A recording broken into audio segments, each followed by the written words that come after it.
A very good evening to all of you. I would like to extend a warm welcome to all of you to this Law University Vice Chancellor's Colloquium on the future of legal education during and after COVID-19. As we enter one of the most unprecedented crises of our times, the largest price paid is human lives. Beyond the human cost, this pandemic has resulted in greater demand for justice. In these times, legal education is perhaps one of the most public policy tools available to produce knowledge, create awareness of rights and freedoms, impart skills, and inspire minds which can contribute to the establishment of a society based on the rule of law that will also promote access to justice. However, with nations going into lockdowns, it also becomes difficult to create an environment for ensuring that access to justice. Law school, amongst others, have had to be temporarily suspended, including classes being suspended. Learning for the safety of their students, faculty and staff have indeed been impacted. Many law schools in India and around the world have been faced with a considerable challenge to very quickly evolve into e-classrooms to ensure academic continuity. But we also know that this is a luxury of the privileged. There are numerous institutions in our country among the 1,600 law schools where this is simply unimaginable. Keeping this in mind, a lot of questions about the future of legal education during and after COVID-19 need to be addressed, right from the required evolution of curriculum and faculty to building student engagement with the constraints of e-learning, internships, moot courts, legal aid clinics, bar exams, including future jobs, as well as professional opportunities for our students. Therefore, this colloquium is an important platform for us to come together to build collective consciousness to promote the future of legal education. I have a fantastic set of individuals, change makers, institution builders, and law professors and vice chancellors who have joined us today. Let me invite and introduce Dr. Sudhir Krishnaswamy. He's an Indian academic, administrator, and civil society activist who is currently the vice chancellor of the National Law School of India, University, Bangalore, a distinguished alumnus of that institution. He's also the founder of the not-for-profit Research Trust Center for Law and Policy Research. Recently, Facebook appointed him to be Content Oversight Board. In the past, Dr. Sudhir has also worked in the Prime Minister's Committee on Infrastructure and the Kasturi Rangan Committee on Governance of Bangalore. Professor Dr. Vijay Kumar is presently the Vice Chancellor of National Law School of National Law Institute University, Bhopal, and is also the former Vice Chancellor of Dr. Ambedkar Law University, one of the founding faculty members of the National Law School, Bangalore as well. He's also serving as the president on CLAT Consortium and is in the board of several national law schools, hearing various policy issues. He held the SPR chair on refugee law and also has been recognized by the Indian Red Cross Society, presented the Best Vice Chancellor Award in 2011 and 12. We have Professor Dr. Kamla Shankaran, a distinguished law academic, former Vice Chancellor of the Tamil Nadu National Law University in Trichy. She served as a member of the working group on migration, set up in the Ministry of Housing and Urban Poverty Alleviation, Government of India, and also on the Delhi High Court Legal Service Committee and the Delhi State Legal Services Committee. We have with us Dr. Poonam Saxena, another eminent distinguished professor of law and currently the Vice Chancellor of National Law University, Jodhpur, a prolific writer, a thoughtful researcher, serves in the editorial board of a number of national and international journals, including the National Capital Law. She has also been awarded the prestigious Senior Fulbright Fellowship in 1998 and the Shastri Indo-Canadian Fellowship in 2000. We have with us Dr. Professor Ranbir Singh, Vice Chancellor of National Law University, also the former Vice Chancellor of NASA, who has served with distinction as Vice Chancellor for a very significant period of time. His contribution in redesigning legal education in the country has been significant, being a member of the Legal Education Committee of the Bar Council. The British Council had portrayed him as one of the 12 talented, creative, and generous spirits who are making an effort personally and through their institution to ensure engagement with the UK. Thank you very much, my dear friends and mentors and Vice Chancellors. It's wonderful to have all of you for this discussion. Let me begin by asking the most important question, and that is, this pandemic has changed the face of higher education in numerous ways, including legal education. As we make this transition, how does one overcome the pedagogical differences between physical and e-classrooms? We have, many of us, including all of you, I'm sure, have seen the transition moving from physical education to online education. New imagination towards legal aid clinics and workshops are being presented. How do we ensure continuing framework for experiential learning can be possible even in this time? Let me begin by requesting Professor Ranbir Singh to take on that question. You may have to unmute yourself.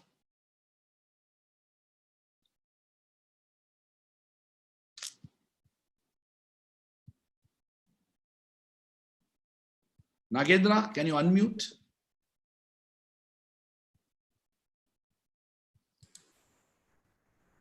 So we can't hear you. You have to unmute yourself.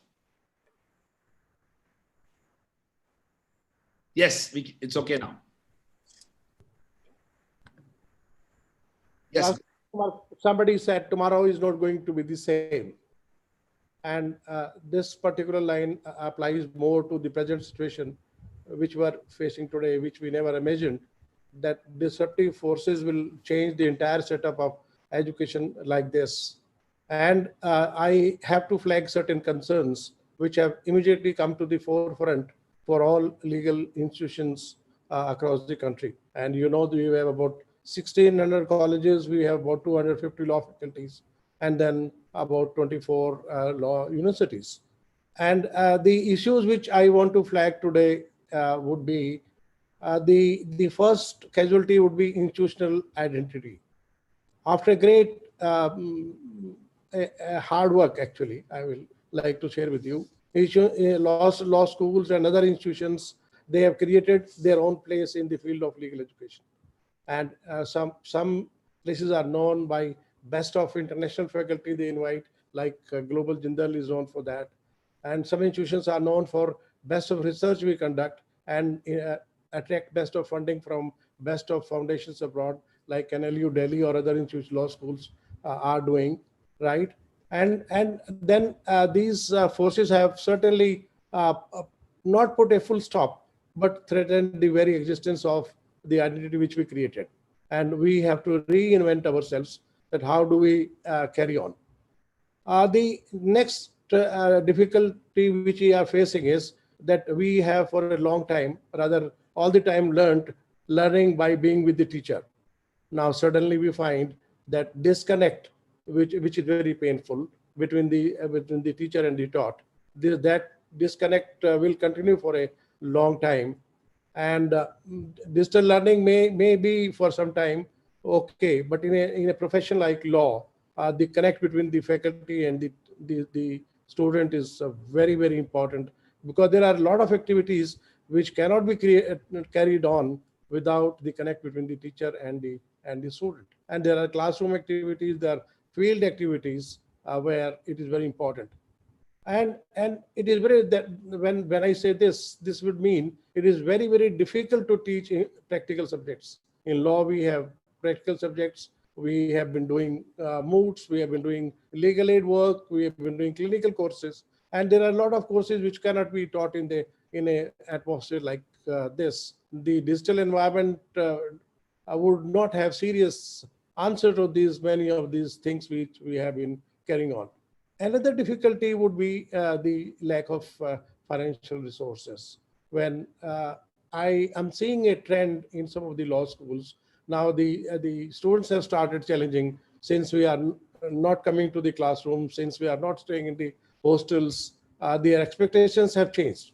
And administratively, we as vice chancellors or deans are going to face different kind of problems. And unfortunately, I came to know that in some of these states, there have been petitions by the students for certain issues that probably since this kind of facility is not being extended, then the pattern of finances to the institution should be different.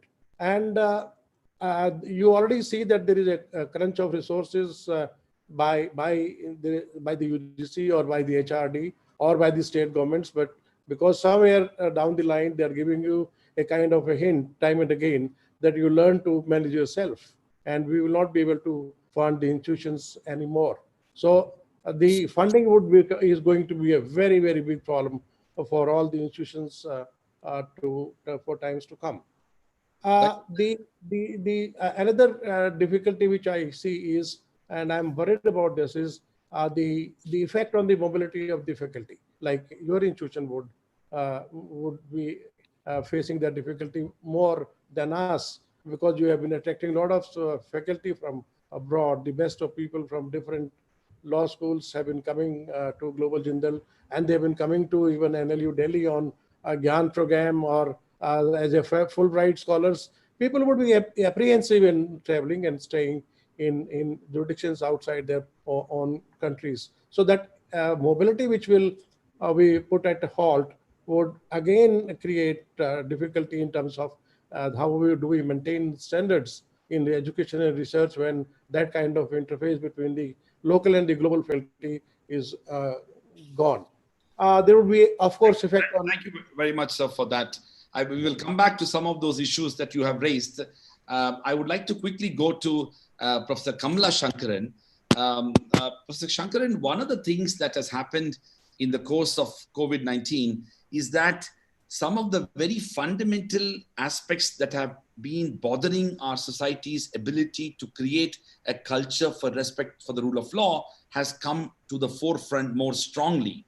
In some ways, COVID-19 did not stop the continuing challenge of issues relating to discrimination, including aspects such as domestic violence, including child abuse.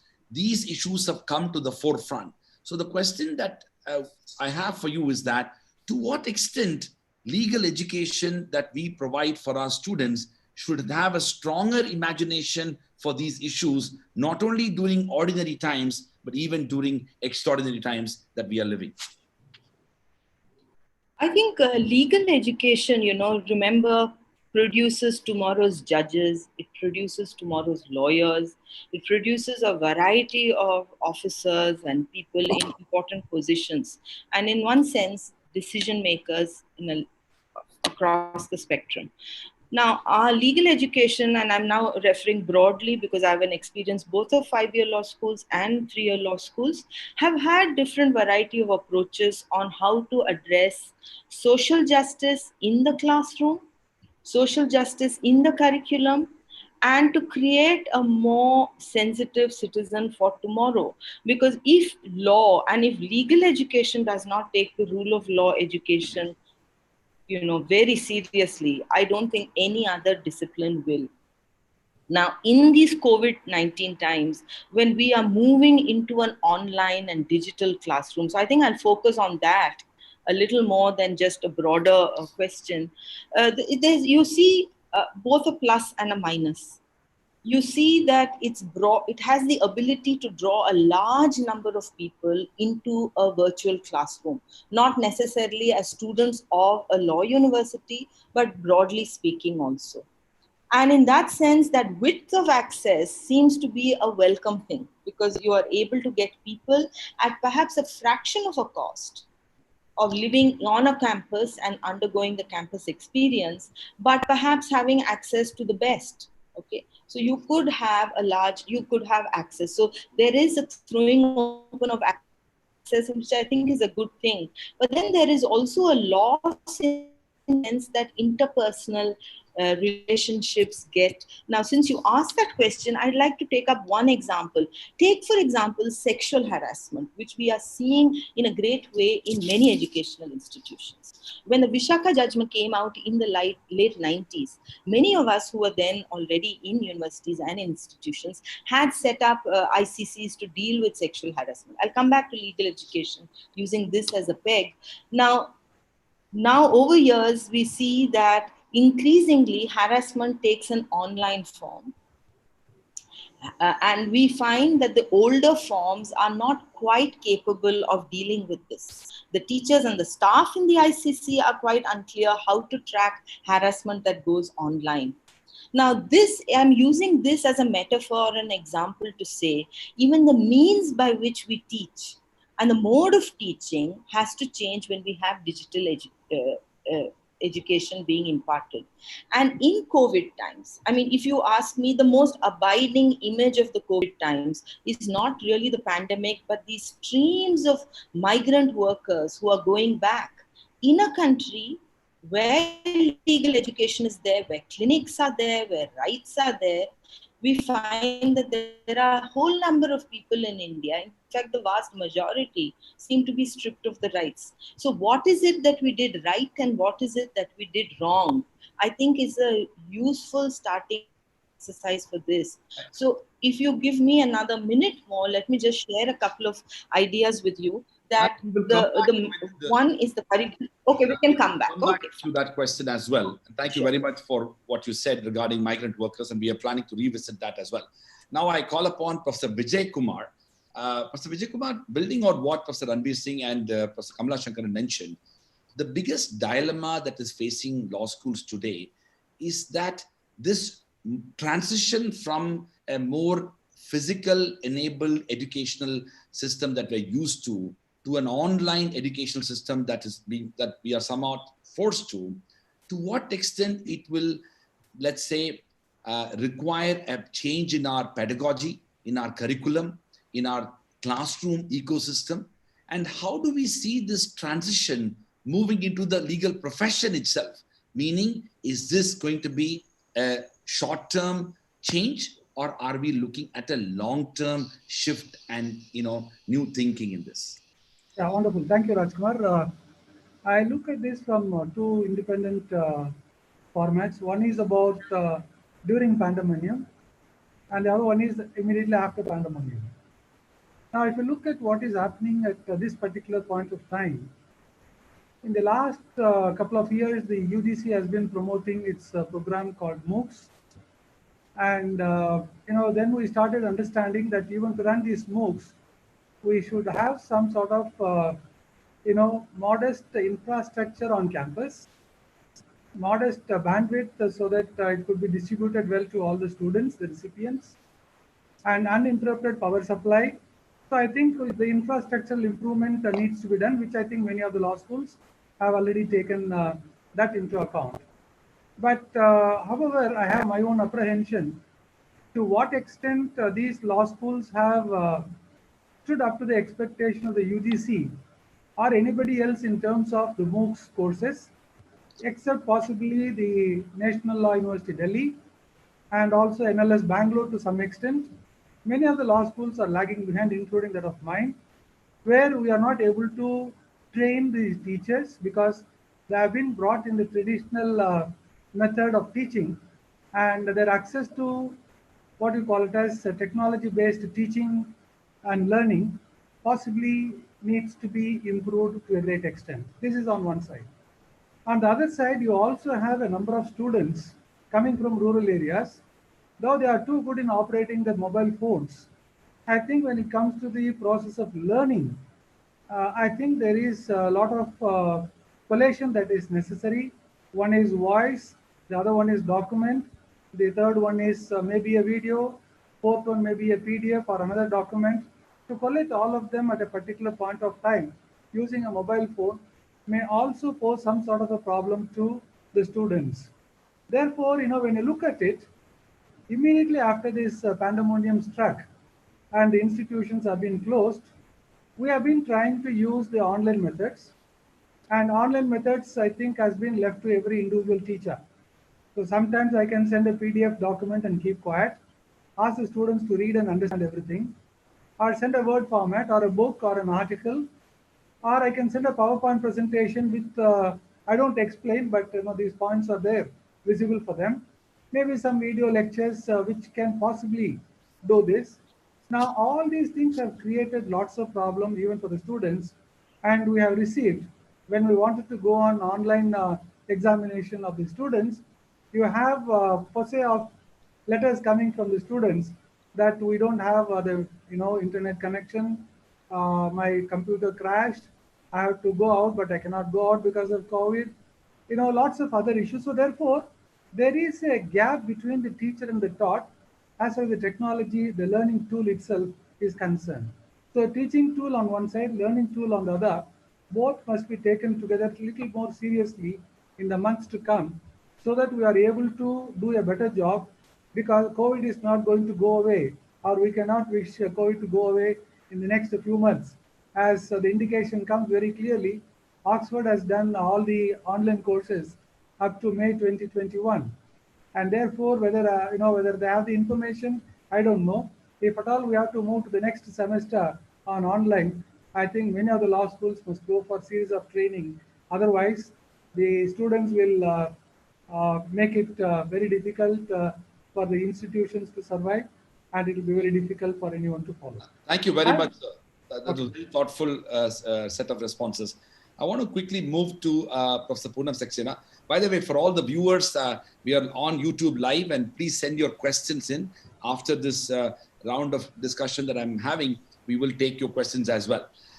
So, Professor Poonam Saxena, I mean, building on what others have just now said, you see, one of the unique aspects of the idea of a national law school is the idea of a campus environment. The ecosystem of a campus defines the National Law School environment. In fact, if you look at traditional universities such as the one I studied in Faculty of Law campus of Delhi University, while we were living in the hostel, it was not the universal phenomenon.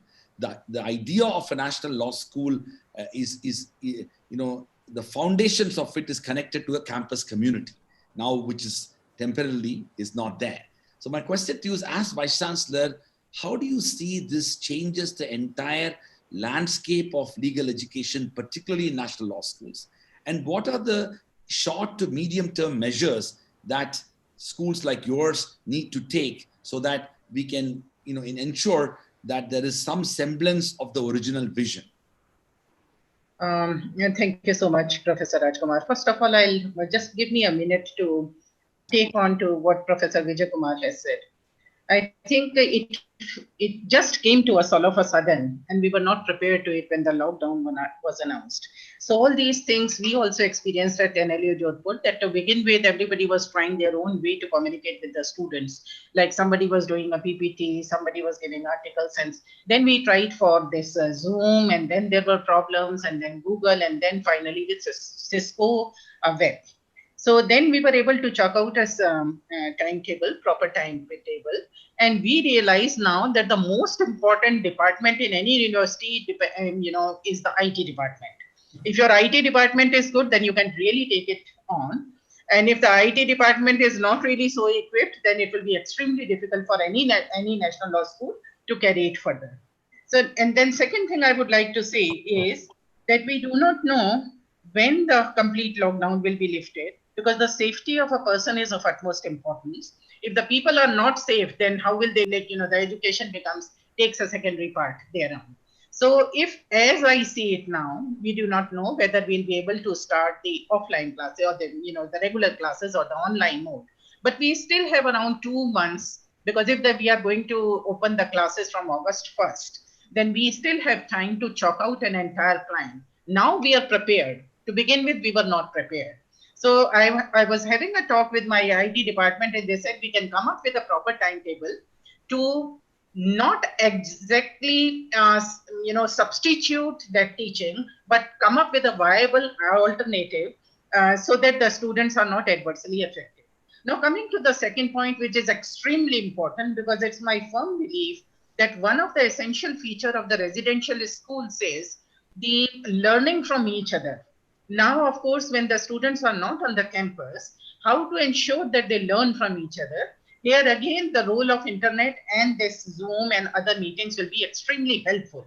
It's not as if it will totally be eliminated. It will still be there, but it depends upon how we give a shape to it. So we were discussing it with our IT staff, and they said that in each national law schools, there are learning groups and specialized centers. For example, we have a constitutional law society.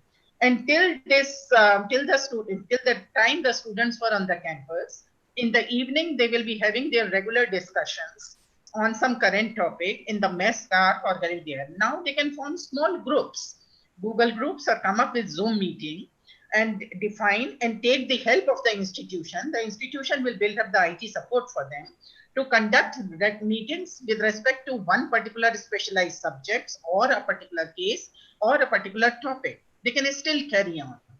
The bonding, the kind of bonding that the student used to have on the campus will definitely be not there. But we can come up to some kind of a reasonable alternative with respect to that. Thank you, ma'am. Thank you so much for that, ma'am. All right.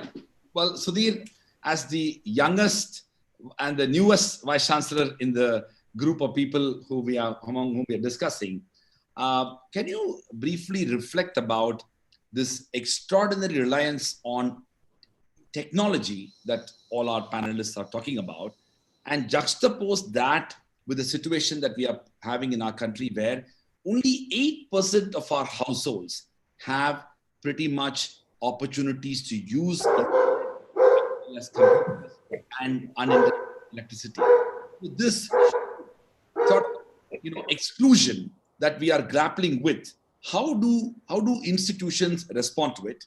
And equally important is the financial model of law schools that we have today, where the public law schools and the private law schools, to a large extent, particularly the national law schools and private ones like us, we remain fee dependent. And to what extent the fee dependence undermines our own ability to respond to crises of this kind. Sudeep. Raj, can you hear me? I think Yes. you can, yeah. Yes. Thanks for the invitation and for organizing this panel. So these are complex questions, and I don't know that short comments do the job, but I will try. Just on the first question of technology, I think that most panelists have reflected that technology platforms are very important, whether they be for the curricular delivery or for the co-curricular delivery. And we might need different platforms for each, and there's a learning process to that. But clearly, we have to think about the layers of technology platforms. I think most law schools are quite comfortable using email, and I think that's been going on for the better part of a decade and a half. But we have not been so good at doing learning management systems. Yeah? Some law schools have developed these and have adapted well to it, using it well. Others have not. Luckily for us at NLS, we took that initiative in September, and we had that layer in place, not perfect, but quite functional.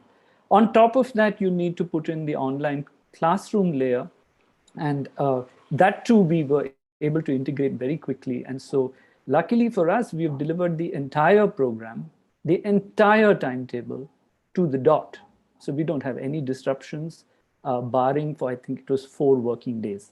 So this can be done, and I think all of us can do it, and we have to learn from each other and deliver. But that is the part that the university can do. But I think the question that you asked me is, what about student access? Now, I don't see the situation as being dire. When we look at growth statistics, and you say that 8% have the quality of connection that might be necessary, that is true. But among the subset of students we educate, I think a good number of them have the capacity. We are not glitch-free in this respect. We have students who have severe access problems, but by and large, we have adapted. I think the key to adaptation is to understand that there can be synchronous and asynchronous learning. If we commit ourselves to synchronous learning all the time, that is that everybody has to be in the class at the same time, then all these constraints of electricity and bandwidth will choke that experience. If we are open to a level of asynchronous learning, learn anytime, engage in different ways, then this opens up the technology problem in a useful way. And given our conditions, I think we have to do that. But I think, as Professor Saxena said, we have to make investments as universities in technology, both in the technology stack that we have on campus, as well as the technological devices and maybe even bandwidth connections. I think some of us have had to subsidize student bandwidth connections. We might well have to think of that as a package. You know, when students join us, they must have a workable device, they must have bandwidth connections. This is almost standard. And if it means that universities, we as universities have to fund that, we have to fund it. Which then takes us to the next question that Raj raised, which is finance. And here, I mean, I'm going to sound a different note to what most of the panelists have said, because my sense is that the threats and the opportunities we have from this crisis, it showed us, I think, what we can do without a very rigorous campus experience. So there's an opportunity there. And what my hunch here is that the on-campus and off-campus learning experience is the distinction between the two is going to slowly whittle away. And this is both a crisis and an opportunity. That means you don't need to be at the top law schools in the world and you can be educated in India by them.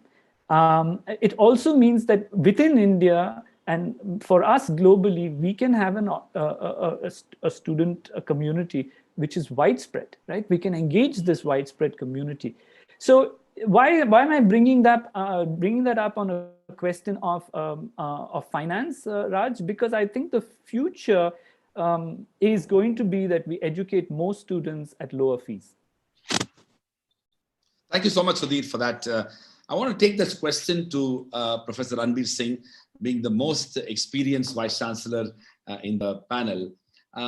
Sir, one of the big challenges, what I believe law schools are facing today, law universities including, is that the excessive dependence on the tuition fee by students, but also in some ways the benevolence of the state governments as well. Without naming institutions, it is not an unfair comment to make that state governments have begun to exercise more and more soft and hard forms of control with regard to finance. And that is in many ways affecting and impacting both the vision of a national law institution, but also in relation to the day-to-day governance when it comes to using resources. How do we address this, sir? I believe, Rajkumar, one very important thing said by Sudhir is that we have to see beyond the law schools now. And as I said earlier, that we have about 1,600 colleges and 250 law faculties. Let us not concentrate whatever problem we discuss about the law schools. We extend our mandate beyond the law schools. And if we spread this digital education platform to the other institutions, and we can certainly generate a lot of resources, because those are the institutions which are looking for good faculty, good resources, good database, good kind of research potential, other activities. So the law schools can be more relevant in terms of reaching out. The foreign countries are doing this, reaching out to those institutions. Like, for example, NLU Delhi created about 700 e-Pathshala lectures. And they are on the free domain platform at the UGC and the HRD. The same way it can be done with a price, and it may not be very costly. So we would be doing an even service to these institutions, those who are in far-flung areas, and those who are, let me share with you, are now, after this COVID-19, are facing a threat of being closed down. You will see that at least 15-20% institutions will be closed down in this country after this COVID-19 situation, because they will not be able to maintain themselves. So this is one area where we can certainly do it. And we have to certainly keep in mind the digital divide in this country. We have to bridge that divide. We have demographic divide. We have also the intellectual divide. And these are the areas where we can step in and create systems and mechanisms where we can also generate resources from. Thank you so much, Professor Singh. Ma'am, let me move to Dr. Kamla Shankaran. What Professor Ranbir Singh is essentially saying is that, law schools such as the ones which have established a reputation, but also have made significant contributions, they can provide, intellectual and institutional leadership.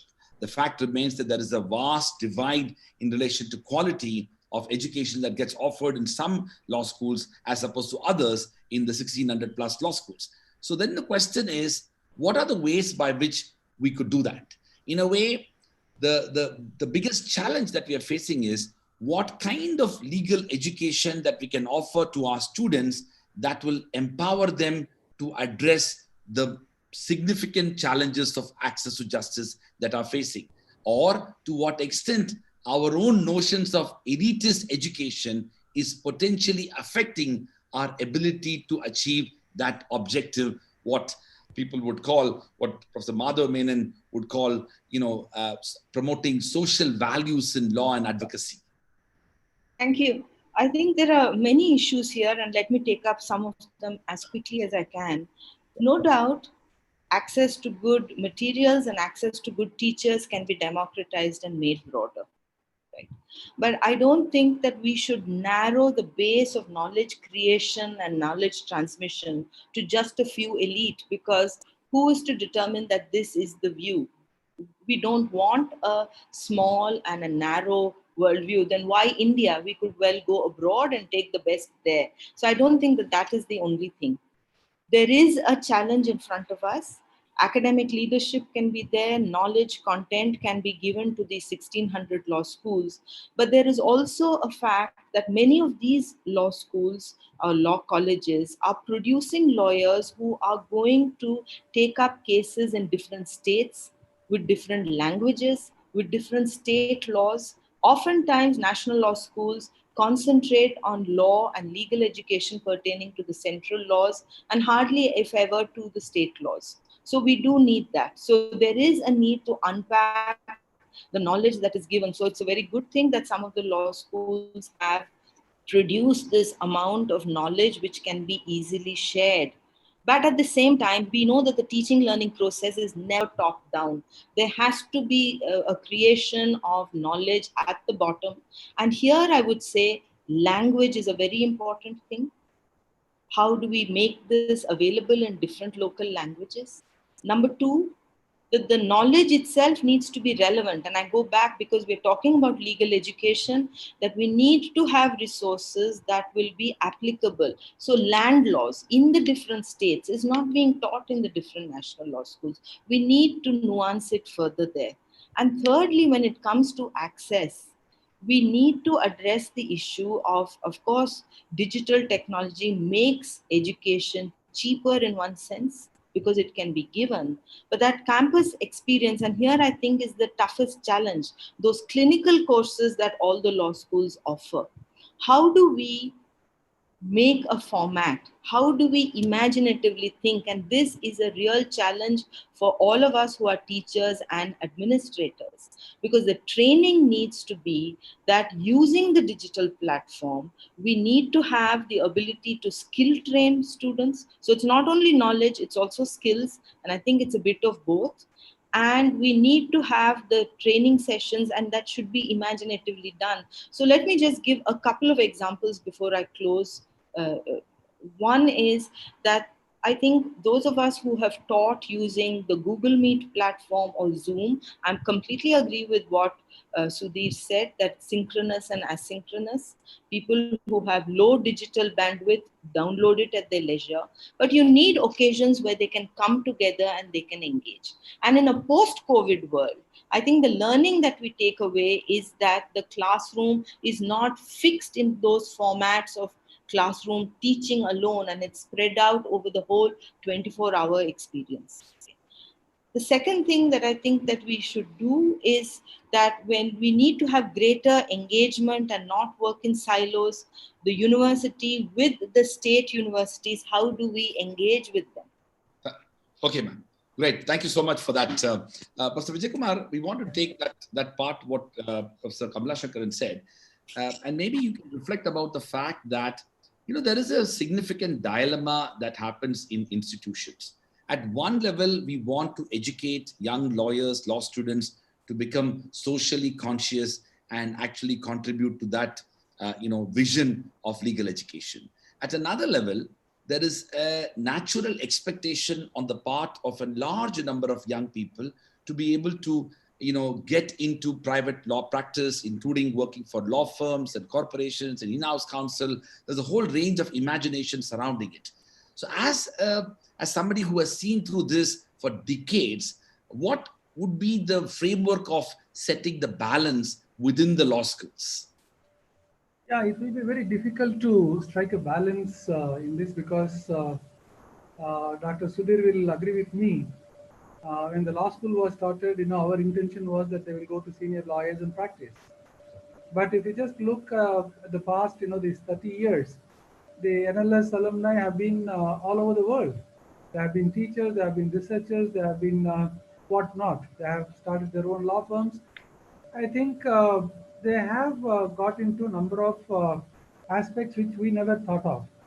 Now, having said that, today, we don't want to create somebody who is purely trained in technology and comes out and is not a social animal.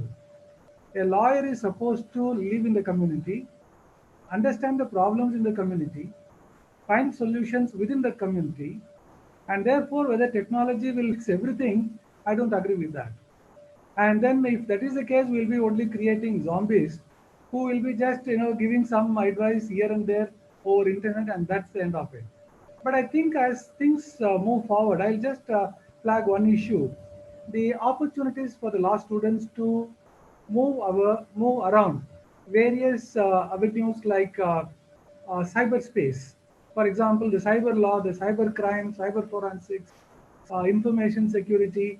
I think these are the areas which are not purely left to the technology alone.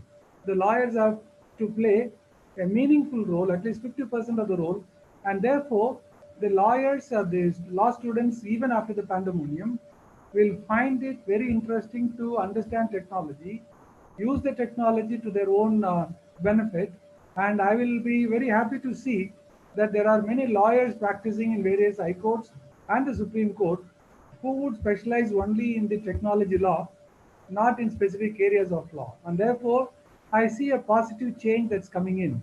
But to speed up this process, I think the law schools have to do a lot more to make them a wonderful an amalgamation or a harmonious blend of both technology and law, and with some amount of social commitment, without which the lawyer's profession would certainly fail. Thank you very much, Professor Vijay Kumar, for that. We have already received over 50 questions, and I will come back to it shortly. Let's move to Professor Poonam Saxena. Professor Saxena, one of the things one of the expectations from among students in law schools is that during their different breaks, both summer and winter, they want to have internships. We believe internships has an important role in the overall growth and development of a law student. And today, due to COVID-19, almost all internships in the physical manner that we're used to has come to a standstill. In fact, this has also had a significant impact on the placement situation. Firms that have given offer to students are either delaying it, sometimes they are withdrawing it. There is again a significant impact in relation to internships and planned placements.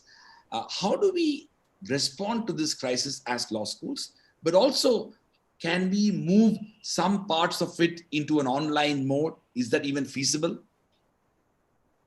Thank you, Professor Rajkumar. One of the things that we must note here is that this kind of a situation that we are facing is not permanent in nature, it is temporary. And we have a 5-year law course. So even if one batch of, though the internship and this diluting the break affects everyone, we have been doing it both in online and offline mode, the placement I'm talking about.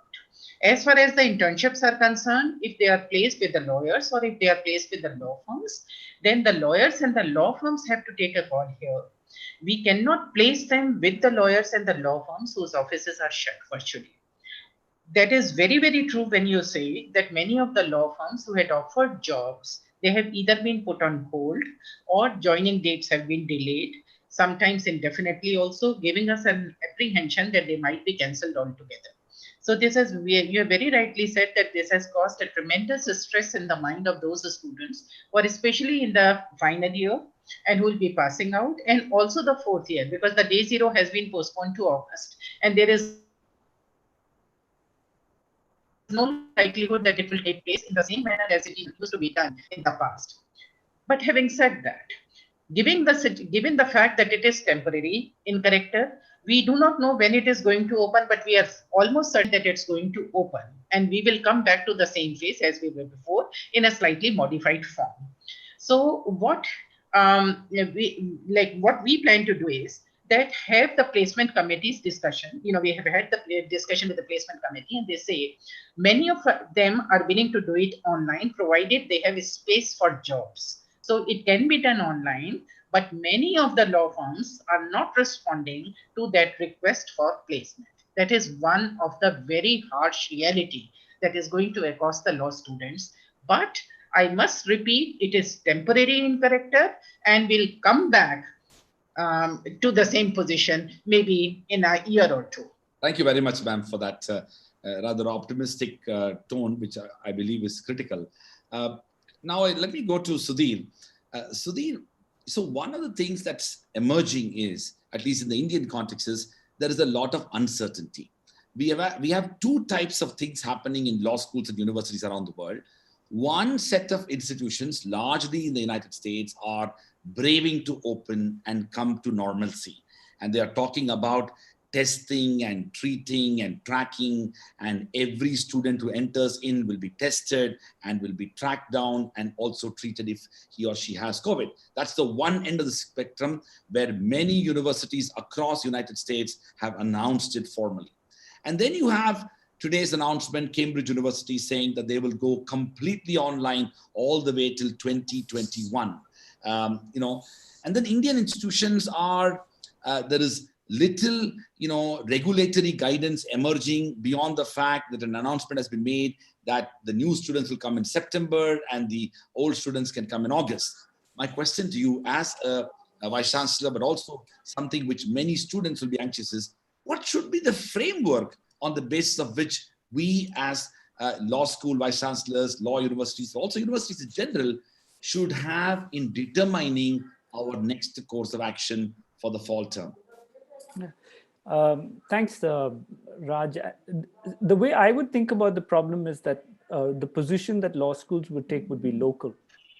I can tell you that in Bangalore, the situation doesn't look like how it looks in Delhi or in Bombay. Obviously, none of us have traveled, but what I've heard from colleagues is that Bombay and Delhi are in far worse shape than Bangalore is. So this may change. 1 month later, Bangalore may not be quite so sunny, and then we'll have to respond as we find it. So I suppose the first response is that this is going to be local. It's going to depend on where you're at and what the conditions in these various universities are. But speaking for the general global patterns that you described, whether that be in North America or the UK, I think the first thing we should say is that their experience of the COVID-19 pandemic is far more serious and at far greater scale than anything we have experienced so far. So they are reacting to that intensity of experience. We haven't had an experience quite like that. So we have to respond in a manner that our situation demands. I sense that whether it's August, September, or October, I think the thing that is permanent in my mind is that off-campus and on-campus learning distinctions will slowly dissipate. We have to prepare for the idea that even after we open and things look all right, there is going to be a degree of off-campus learning, including in our core programs. And the way I'm thinking about this is that we have to really think about the scale in which we teach. For me, the on-campus program, anything on campus is a premium program. Anything off campus, we can scale up quite dramatically. We already educate 10,000 people a year. I think we can do 10 times that number in the next few years and do it well. Do it well. I know that Professor Kamla Shankaran said that it's the engagement that matters, right? There's a social aspect to learning and pedagogy. I completely agree. But technology allows us to bridge that social aspect of learning. And we should embrace that opportunity. So my quick sense is that the minutiae of opening, who opens, we've already put medical screening in. We might need to put testing in, as you described, as we go forward. So we have already anticipated and put some of these processes in. We might need to do more. So that will be a local decision based on local conditions. But the overall trend is very clear. The distinction between on-campus and off-campus is being erased. And I guess the COVID-19 pandemic has hastened that process tremendously. Thank you very much, Sudhir, for that. Let me move to Professor Ranveer Singh. We are coming close to the end of the first segment of it, and then we move into these 60 plus questions which have come.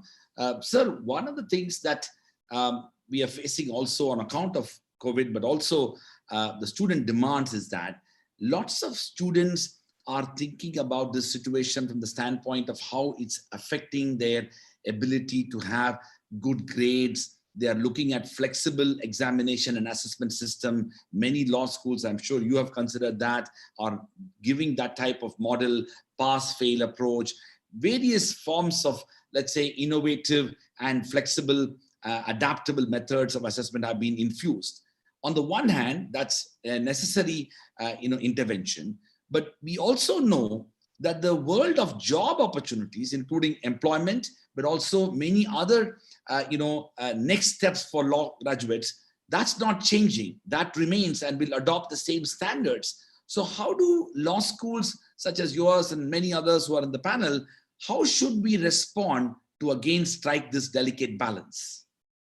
As far as the job opportunities are concerned, these will certainly have a setback initially, but then it will pick up. Other things can be done online, then there is no reason why the placement can't be done online.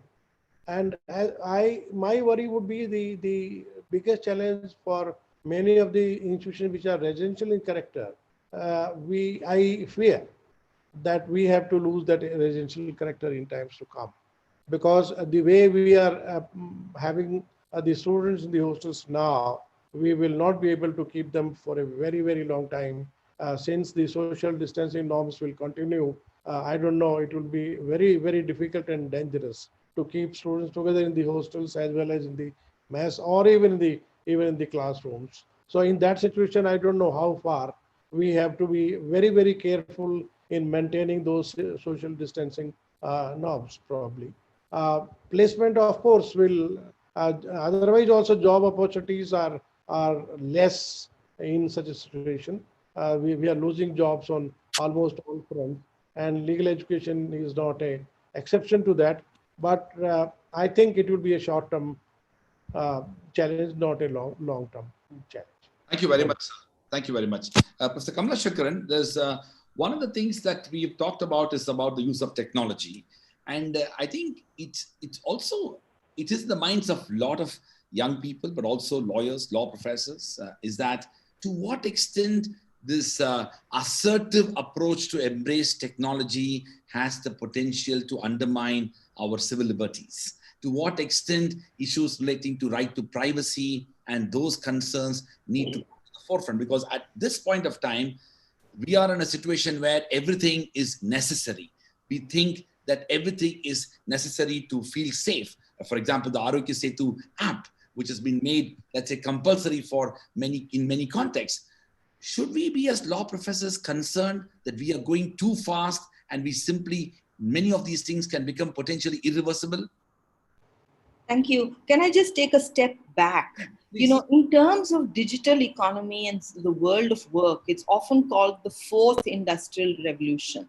And I think when you come and look at its impact on legal education, it has had a paradigmatic change. And that is that instead of the old assembly line where students went from year to year, class on class, technology allows you to blur those sequencing of classes. It blurs the taking of classes. There's no need for people to be present in the same space and time. And so many paradigms of teaching, that assembly line, the classroom format has changed. Yet I agree with you that it comes with a surveillance mechanism, because we also need to know who is doing what at what time. Now, my experience both at Tamil Nadu National Law University, where we extensively used Google Suite, and well before this pandemic, we were offering classes. Our evaluations were through response papers. I think in the examination system, we need to have regular online examinations. And we also need to ensure that the teacher is engaging with the class. So some amount of surveillance is necessary. If you don't like that bad word, well, we need some levels of checks and balances, because what is the role of the teacher? And we need to protect the role of the teacher. At the same time, there is a loss of privacy, no doubt, when you start monitoring. But I think that comes as part and parcel of older systems of monitoring, where we used to have perhaps attendance and marking of attendance and knowing where people are. Yet as a law school and using these digital technologies, seeing to it that the class and the classroom interaction is not necessarily thrown while, like this program is being carried on YouTube. But why would I want my classroom to be thrown open to the YouTube? I would have the freedom to the student to speak what he or she wants so that her view is kept contained in the classroom. And, I go back to what Professor Ranbir Singh was saying about the fact that we are creating these knowledge systems which can be used. Of course, they would be blended, but that is for a wider consumption. So to go back and specifically answer your question, I think as law teachers, it is our duty that that classroom space, physical or digital, is a safe space. It's a safe space for men and women. People do not use it as a forum for hate speech. That they must be called into account if they were to make statements, because there is some recording that goes on. So that has to be monitored. Thank you. Teachers' accountability is also there. So I think we must learn how to balance these two things, and it has to be done. We cannot shy away from it. Thank you very much, ma'am. Professor Vijay Kumar, I want to quickly shift gears a bit and talk to you a little bit about the change in this whole, embracing of technology. We have seen, for example, no less than the Supreme Court of India, Delhi High Court, but also some other high courts have begun to use e-based, let's say, video conferencing, but also other types of platforms to hear cases. That's been happening in more frequent manner. The question then is, we are a vast country. We know that a lot of our access to justice and dispute resolution mechanisms happen in more rural settings. So should we be concerned that the current framework of justice delivery mechanism is creating more divide than the possibility to achieve it? Because the kind of cases that are being heard also reflects that privilege that we talked about before. Yeah, that's a good question. Before I say something on this, please, I would like to just recall what Dr. Kamla Shankaran said about the privacy issues. Please. I just heard a comment yesterday from some of the faculty members in Bhopal that when their lecture was being or looked by the students, the parents were also seeing that and making a comment or passing a comment. Oh, your teacher doesn't know how to pronounce this word. Your teacher doesn't know this. Your teacher doesn't know that. So therefore, I don't know whether it is rooted only to the person who is supposed to be the audience, or generally someone could just butt in and say that your teacher is not fit to be a teacher. So these are all comments which I think slowly will emerge. Having said that, I would like to just once again, start with what the Chief Justice of India, Justice Borde, mentioned day before yesterday, that here afterwards the court system will be dual mode. That it is partially online and partially the regular courts. Because till the things improve, you cannot have the type of court system that we have had so far in the last couple of centuries at least. And therefore, social distancing and others, these are all nice things to speak. But when you go to the court hall and see what's happening, the lawyers falling on each other, the clients falling on each other, I think we need to learn something. Aspect of rural and urban divide, the type of cases that we do look at, I think it will take some time. There is what you call it as the Gram Nyayala Act, which has come into picture long ago, but many states have not taken them seriously. If that is to be picked up usefully, I would rather think that technology can revolutionize judging at the grassroots level in the years to come, and I'll be too happy if the law schools could come together and erect a platform through which the first-hand decisions or first-hand petty cases could be resolved at the local panchayat level. I think there lies what you call it as the contributions of the law schools, and therefore the divide between the urban and the rural could also be minimized.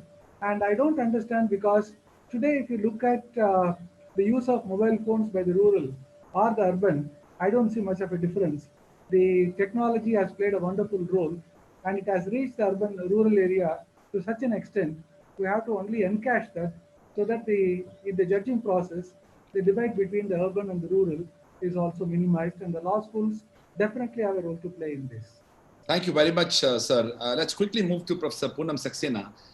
By the way, we've got over 100 plus questions, so I'm going to go there a couple of minutes from now. Professor Saxena, one of the things that we see from what we are hearing is that we know that the access to justice is in a state of crisis, right?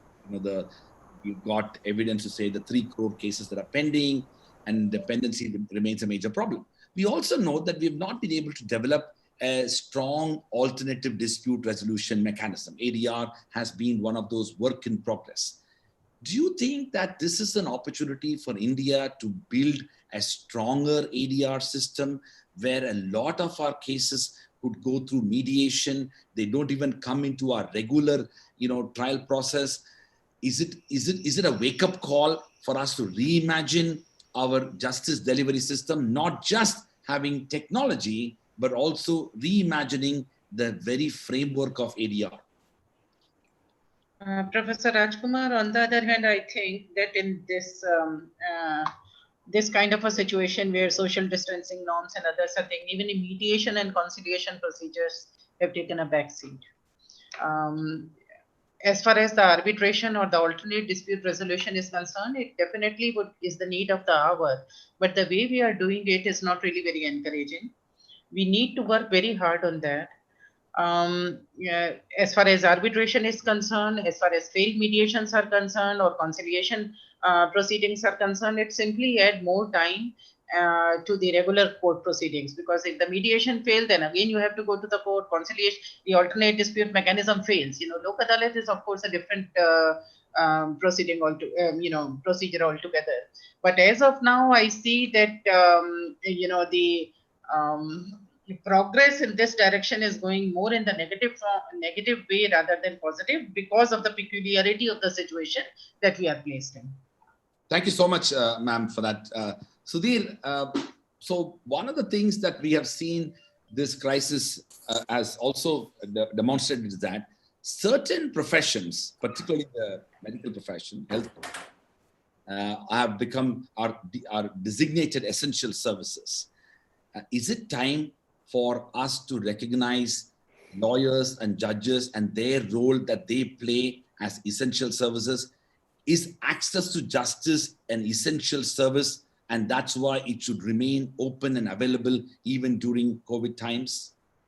That's a great question, and I'm happy to say that in Karnataka, the police and the Home Department were very quick to authorize lawyers to travel with ID cards. And they treated that as reasonably essential. Our problem was that the courts never opened. Yeah. And where would lawyers go to is a question. They might provide some field services, but that's about it. And I want to address that problem of where do courts go. And I think there were several leaders of the bar who said that even in an emergency, in a national emergency, courts must remain open. And this is a very essential public function of the courts. And I think the best we can say for the last 2 months or 3 months has been that some courts have done it better than others, and at best it's erratic. And here is my thought on responding to many of the comments here is I think we have something to learn from the US Supreme Court, which conducted hearings over the last week. Notably, the US Supreme Court proceedings were on telephone. And the telephone proceedings were broadcast to the world. There is a kind of way in which India, we have a kind of technology obsession, but we don't have our courts have been talking about e-courts 1, e-courts 2. I think we are in e-courts 3. And if I'm not mistaken, we're talking about e-courts 4. That's the current policy discussion is at e-courts 4. But really, we can't organize a phone conference. And what's the problem? And maybe we've leapfrogged all of that, and we're now in video conference like we are on this panel. And so in India, we've never had stable landline connections or mobile connections, so we can't rely on phones. I don't know what the problem is. I fear that for all the reasons that we have discussed on this panel, so many of us have responded to the COVID situation in imaginative and responsive ways, being responsible to our students. And I suppose that the courts have an even much greater responsibility than we do, right? To be always open and always accessible. Even if we as educators slip up a little bit, the world might not go crumbling down. But with the courts, there's so much at stake. So my sense is that too much of the court technology discussion has been about leapfrogging and high tech. My own intuition and preference, knowing the courts as many of you do, is to be low tech and highly appropriate technology focused. Really can we crawl before we can run, before we can sprint. And our courts would do very well to crawl. Thank you very much, Sudhir, for that. So, well, we are now coming to the end of the first segment, and thank you very much for my distinguished guests here. As I said, now we have 250 plus questions, and I'm going to be very selective. Several people, including Satish and Sameer and Chakshu, have all asked one question, and I'm going to take that to Professor Ranbir Singh. You know, the current situation for many aspirants to study law creates a lot of ambiguity, and whether legal profession, does it make sense? What would you respond to those people who are thinking about the future of legal profession during this time? Future of legal profession is always going to be bright. Let me put it very, very straight. And there will be more and more demand as the sectors of legal education will open. Apart from the fact that the present setback will not continue for a long time, but I'm very sure that even the present challenges will create more jobs for the legal profession. Even online kind of system which will be created in the legal education. You remember Richard Susskind saying, "The death of a lawyer," but the more and more online kind of things will certainly litigation will continue, but we will need different kind of lawyers. So we have to, as you were putting, that we have to constantly reinvent ourselves. Thank you very much, sir, for that very optimistic and indeed a very futuristic perspective. This question is for Professor Kamla Shankaran. This is from Jayashree and Bala and Sudesh. And the heart of this question is about the problem of access. Here we are, almost all of you in this panel, including myself, we are somewhat privileged in terms of the institutional context that we are in. What is going to happen to those law schools across the country, which are mostly in remote parts of India, the 1600 plus, which we talked about? How does any of the things that we are discussing is going to impact them, and how do we as law schools contribute to provide some impact for their lives? I think really here all the law schools have to be very, very proactive, because I know that funding is a problem, but without access to a computer, as I see it, for the reasonable foreseeable future, there will be melded education, which partly offline, partly in class. So we do need phones and we do need laptops. A lot of our focus should focus on giving this kind of infrastructure rather than building enormously large buildings and putting it into capital infrastructure of that sort, which is not portable and which is honestly not usable. You know, I think we should shift our focus away. The era of large buildings, etc., needs to change. And number two, access is an issue, and the state needs to underpin and fund education, whether it's private or whether it's public. You know that the way the international standards are going, and this is an issue for India itself in GATS 4, that there must be no discrimination between private and public. And Article 21 and 19 and the way it's transforming, that the line between private and public education is a narrowing one. And keeping that in mind, I think there must be elements of funding. It need not be 100 versus 0. We have a whole continuum in between.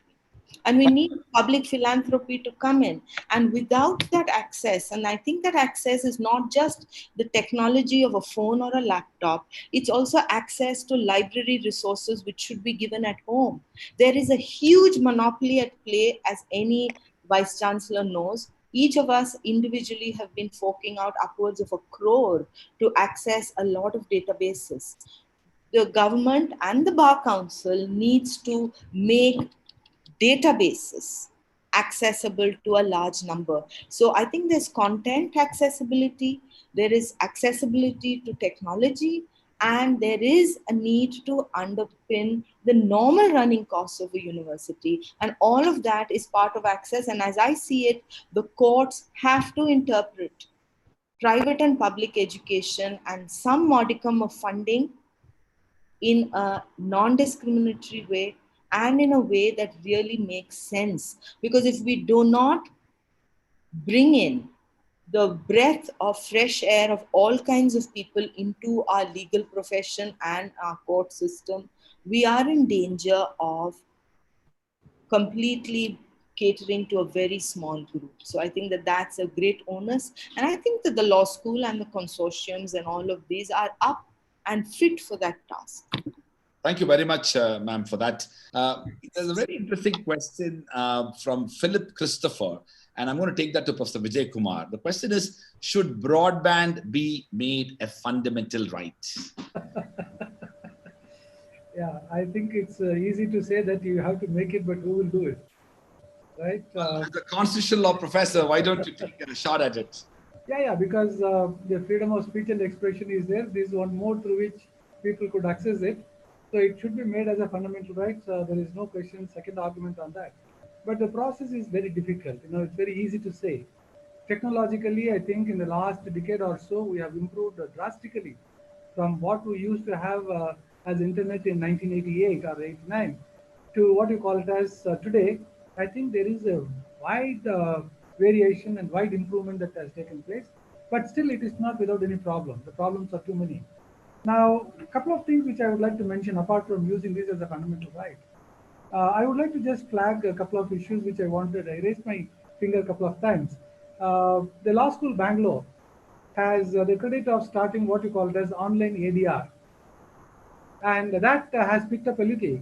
I think we have to learn lessons from the online ADR so that it reaches out to the people, so that the court system is not the only way. So we need to weave around that. And the second one is that the law schools have come together to create a platform called as the Legal Information Institute of India, which provides the legal databases of almost all the countries, including that of India. And I think these are the small contributions made generally to the 1600 law schools, in this country. But apart from this, I think there is a lot more things that we need to do. And I sincerely believe that broadband can certainly be made as a fundamental right. But I don't know whether the state will have the funds and the ability to provide this. And otherwise, there is no point in simply making something as fundamental right, which is not accessible by everyone. Thank you very much, sir, for that. A question to Professor Poonam Saxena. This is from Abhilasha. Abhilasha is asking that if universities decide to move to online classes in the next term, how can courses that contain a practical element, for example, mock trials, moot courts, legal aid work, and other types of things which require an experiential learning component, how can they ever be transferred into an online context?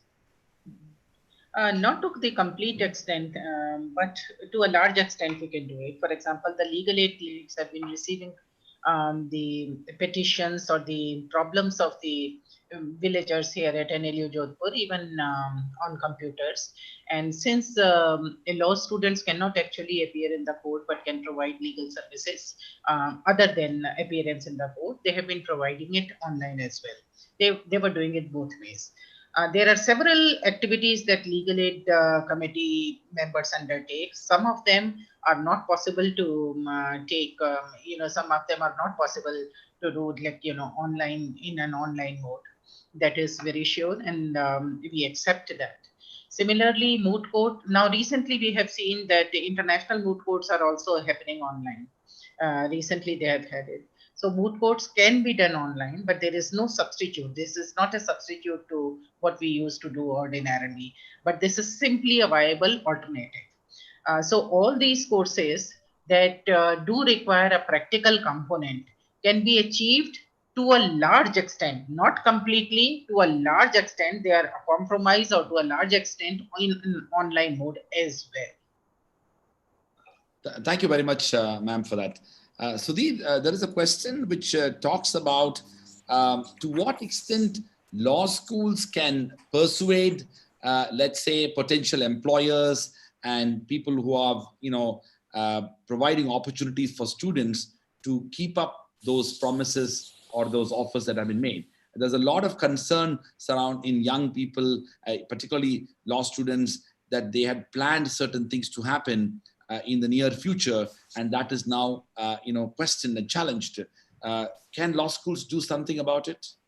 So this is the way I think about it. I mean, we could have a practical response, which is about what is the law of contract on enforcing offers, that could be a practical response. But I know that the most structured response is to say, where is the market going and what are we doing about it? And my intuition here is that this digital push is not just about doing what we do. And I think Professor Saxena is already reflecting on that. It's not about just doing a clinic with Zoom, right? What it's really calling on us to do is to reinvent and transform our pedagogy and transform the way we interact. And for me, this is a huge opportunity. I don't see it as a threat at all. The trial advocacy class that we continue doing at the moment for the 5th year batch has gone rather well. I would go far enough to say that sometimes it might be better than what we did in person. And so I think there's a great opportunity here. And if we transform like this well, if we can get our students to both work in a structured way, despite distance, using digital technologies, then our students are going to be at the cutting edge of the transformation of the world of work.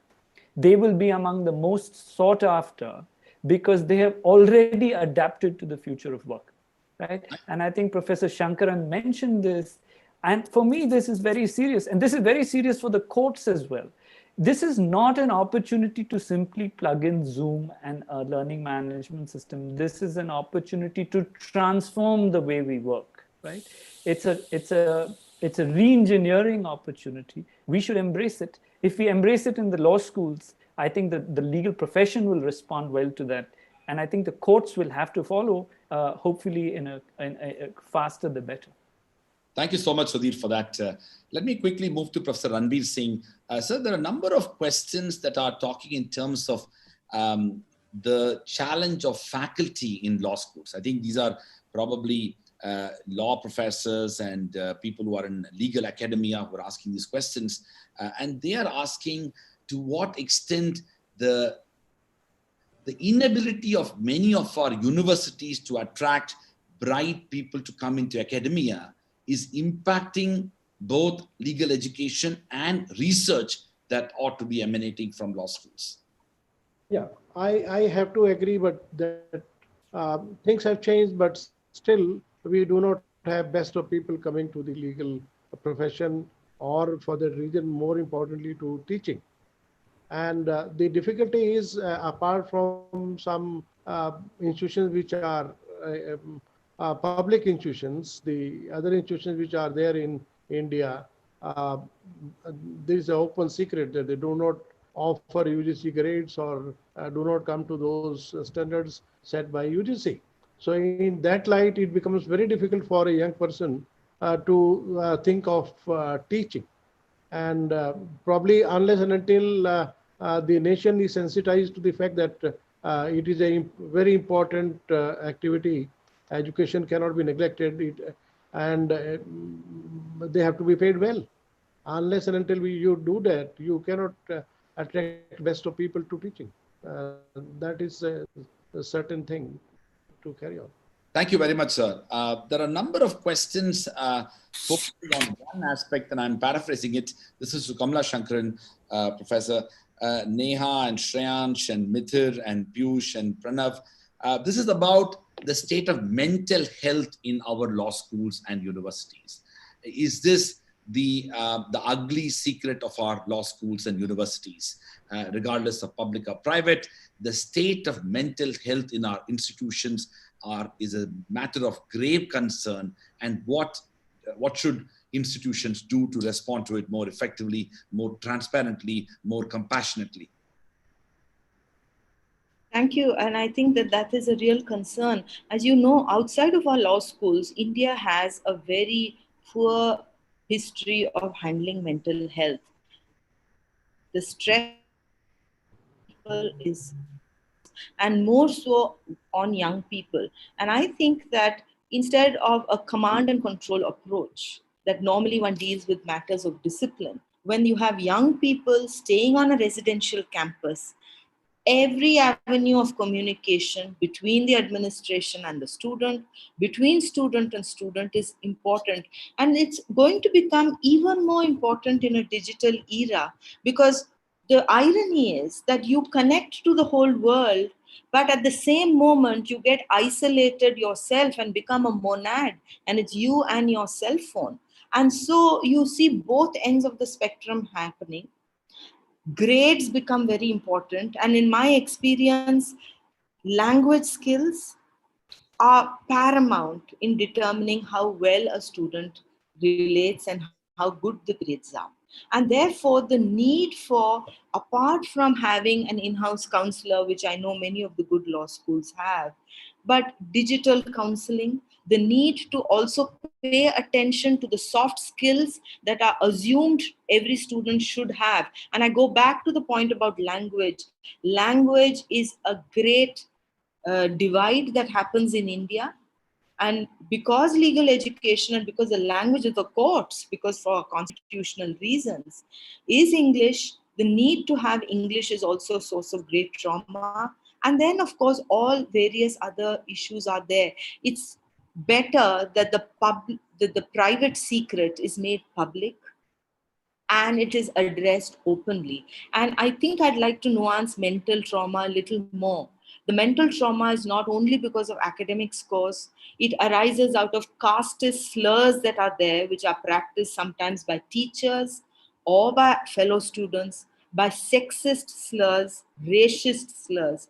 And therefore, I think it's very, very important to be alert to these things and to also constantly address and understand the fact that caste discrimination is a way of life for many in India, and it's experienced, and also sex discrimination. And I think in its digital format, it's even more difficult. So I think that we are alive to it. But on the positive note, because we are all alive to it, I think students must also appreciate that many of the law schools have put in place various structures. And therefore, there is also the culture of freedom and the right to speak up, which I think is the only effective antidote against these things. Thank you very much, ma'am, for that comprehensive set of remarks. Pastor Vijay Kumar, there are a number of questions that are, I think, something which you can answer this probably better than many. This is regarding the Bar Council of India. Astitav, Satish, Dimi, Syed, Jayashri, many are asking about to what extent India is, they mentioned about the US experience of having what is known as a AALS, Association of American Law Schools, where all law schools are working under one umbrella. While the regulatory aspect of the Bar Council of India is clearly unchallenged in the sense that they do regulate legal education, legal profession, what is the scope for law schools, regardless of their character, public, private, state, national, all of them coming together and in many ways contributing towards shaping the future of legal education? Yeah, I don't know whether to say anything about the Bar Council of India and what the law schools should be doing. But I think the law school got represented in the Bar Council, that legal education committee, but it is like hide and seek. Depending upon the circumstances, they call ex-vice chancellor for a particular meeting, and second meeting, the vice chancellor is missing, the next vice chancellor is called, and therefore lots of discussions that have taken place possibly have not come into reality. And even when certain decisions are taken, put up on the Bar Council of India website, I think it is more than 2 years or 2.5 years, nothing got translated. And I've been speaking about this openly with the Chairman Bar Council of India. And wherever I meet, he says that yes, we should do, but nothing has been concretely done. Now, apart from that, whether the law school should come together, I think after this meeting is over, we have been talking about this for a long time. We have taken the first step of bringing the consortium of the law schools alone.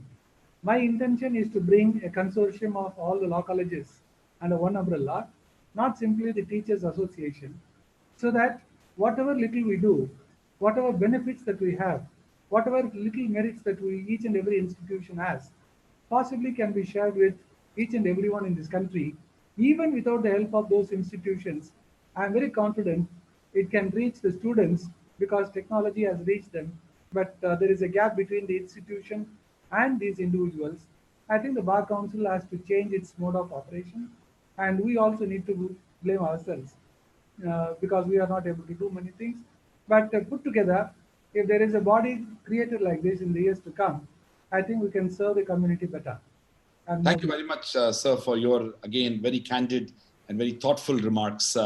Professor Poonam Saxena, there are a number of questions that are focusing on issue of interdisciplinarity. I mean, one of the challenges of, I mean, since you've worked in a more traditional university and now working in the National Law University, one of the big challenges of single discipline institutions such as the National Law Schools or even the IIMs and others is that there is overwhelming focus on law. And the question is, to what extent these institutions need to do more towards having a stronger imagination for, you know, liberal arts and humanities and social sciences while studying law? Professor Rajkumar, right now the focus is that whatever are the subjects that help students understand legal education in a better perspective, they are used as support subjects. For example, we have BA LLB honors and then BBA LLB honors. So those students who want to understand, students who want to take humanities, they go for BA LLB honors, and those who are in the commercial, you know, with the commercial background or the commerce background, they go for BBA LLB honors. Then these are also called the support subjects that help the students to understand the legal subjects in a better manner. So while we do offer BA LLB honors and BBA LLB honors with this emphasis on the arts, social sciences, and the corporate, but in traditional universities, we have just law papers. Because the students come from different disciplines altogether. Interdisciplinary approach is there, but it is not as rigorous as is in cases where students after graduation take the law courses. I would, Rajkumar, I would also like to go back to the question that was posed to Kamla, because it has been bothering virtually all vice chancellors in law schools about the mental health aspect of the students. Can I? Please, ma'am. Go ahead, ma'am. What I have found is that the students in this particular age group, they have their own challenges. And most of the law universities, therefore, have appointed a student counselor to whom they can approach and share their problems. But my experience has been that students do need an outlet to express themselves, to seek guidance, but they are very, very hesitant to approach a teacher who is teaching them a subject.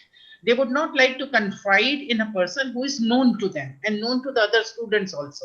So what our experience has been to have a professional counselor coming from outside, and then students confide in them, and then definitely they are what to say, happy, not happier, but satisfied when they approach a professional counselor who is totally unknown to them and also unknown to the fellow students, because many a times the students have problems with students themselves, and they would not like to talk to the teacher. That is one of the aspects I just wanted to share with you. Thank you very much, ma'am. I'm feverishly trying to gather these 250 plus questions and selectively put it across to all of you. Pardon me for this coordination.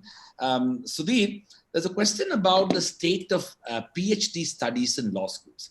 You know, when I was a student in law faculty, Delhi University Campus Law Center in the 90s, I always found the PhD program, even in Delhi University that time, it's just in the margins.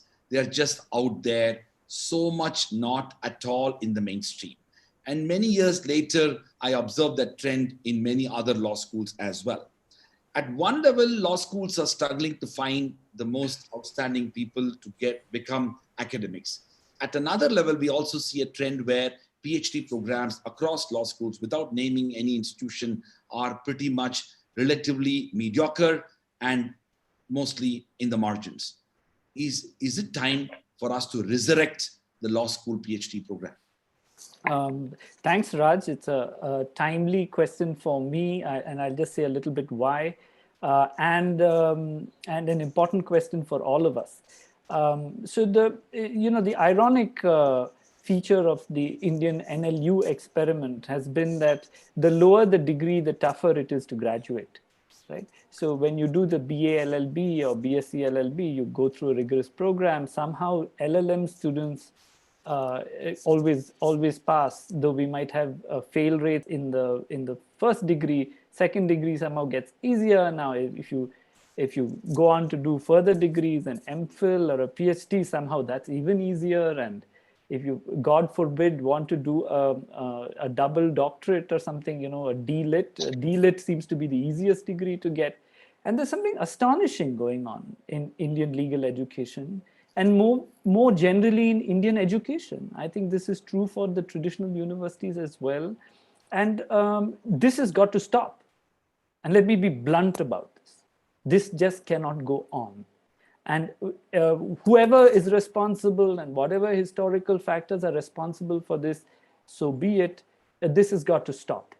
And I can tell you that in 2019-20 at NLS, we have slowed down the PhD program. We have scaled back a huge amount.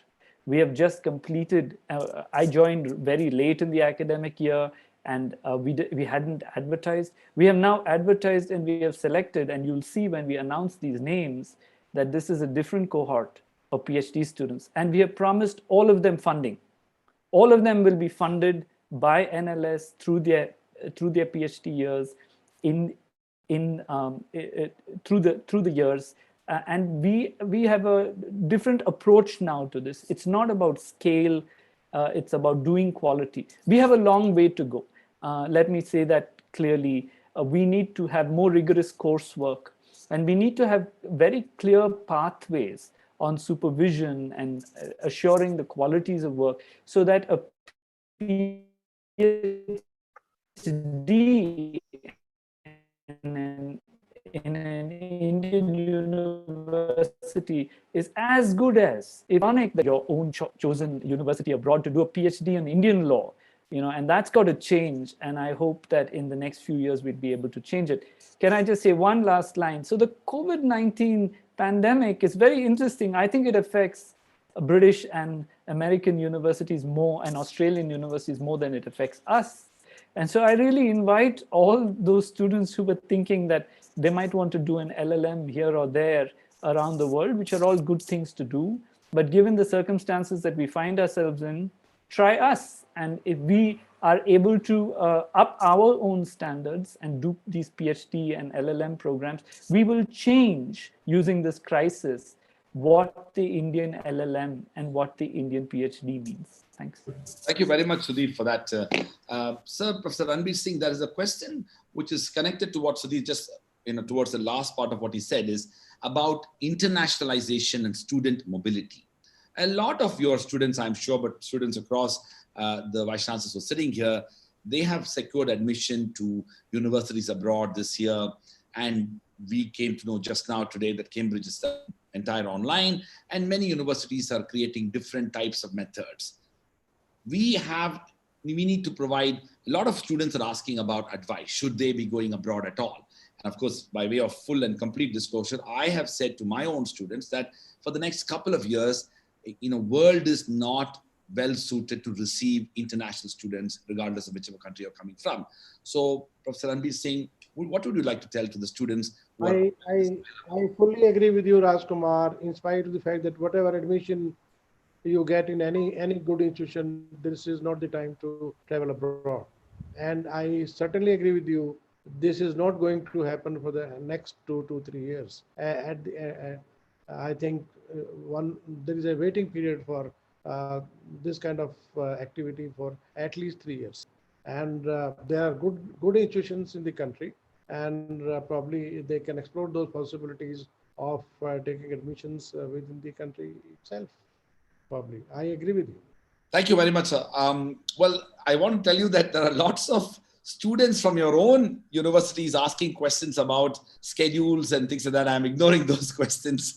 I'm picking up selective questions. Professor Kamla Shankaran, there's a question about the very definition of workplace. I mean, in this context of online education, you talked about cyber, bullying and things like that.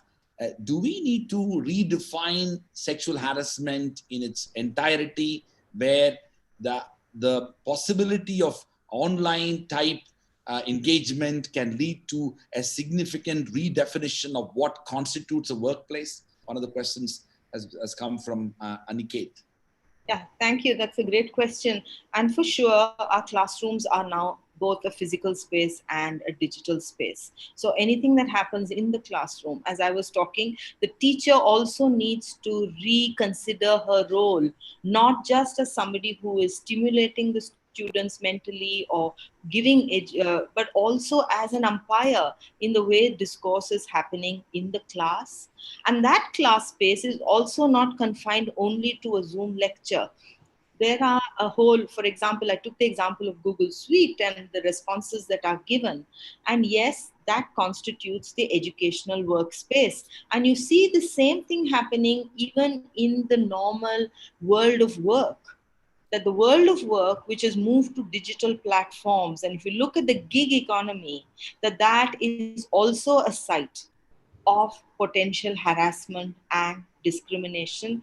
And of course, because we have a common law system, we're waiting for the courts to put its imprimatur on it and to say, yes, it is so.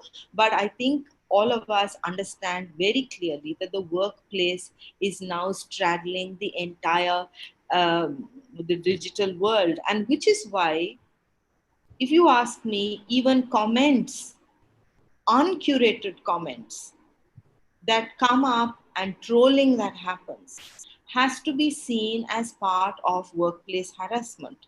And we know that in many places, domestic violence at home has also been considered as harassment at the workplace.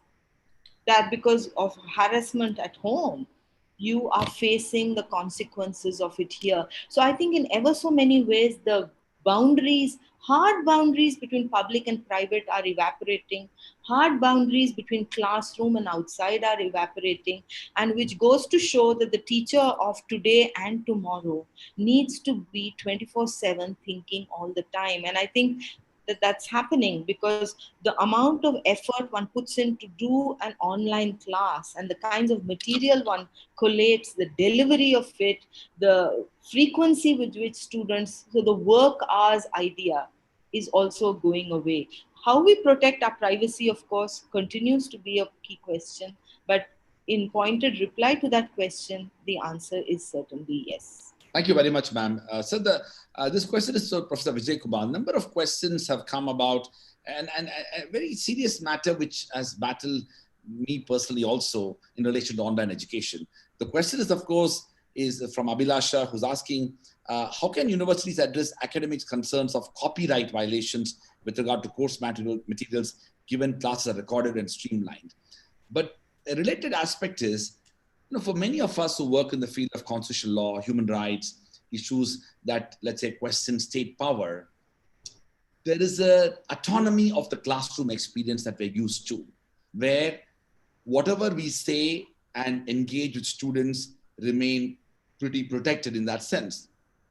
The online framework, for very good reasons, expects recording so that those students who don't have access to that experience live can go back.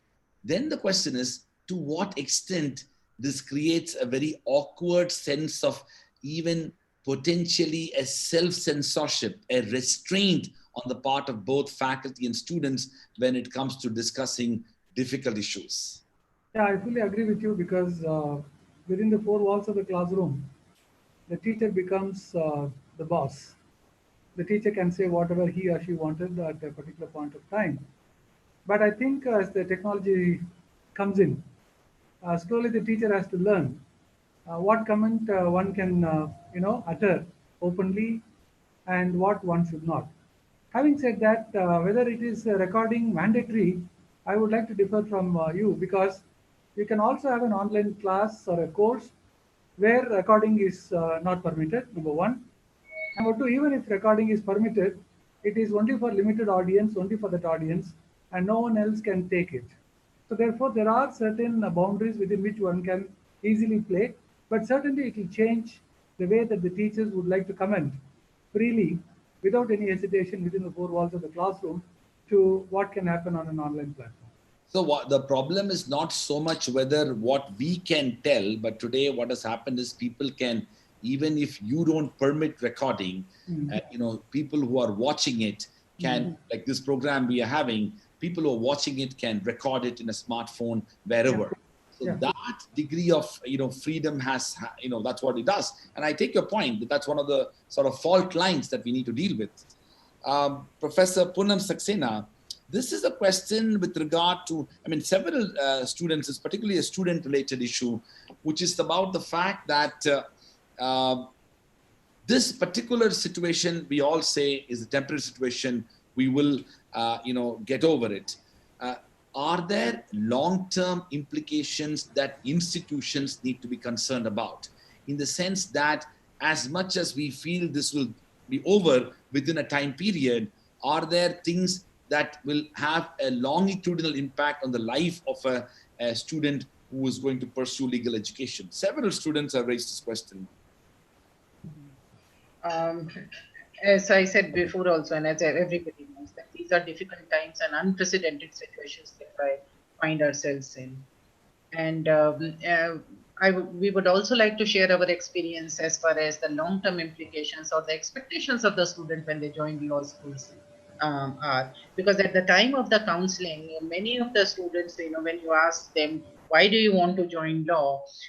They will come up with several answers like we want to serve the society, many of them.